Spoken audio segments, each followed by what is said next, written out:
எங்க தாத்தா பாட்டி காலத்துல இருந்து வந்து எங்க ஊருக்கு வந்து பஸ் வந்ததில்லை. இதுதான் முறையா எங்க ஊருக்கு வந்து பஸ் வந்திருக்கு.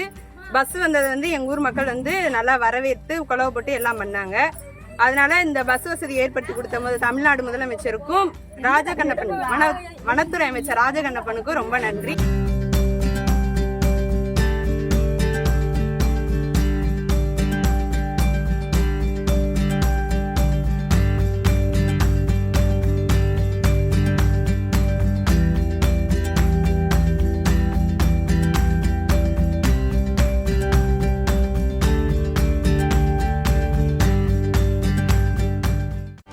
செய்திகளை உடனுக்குடனும் துல்லியமாகவும் தெரிந்து கொள்ள சப்ஸ்கிரைப் பண்ணுங்க.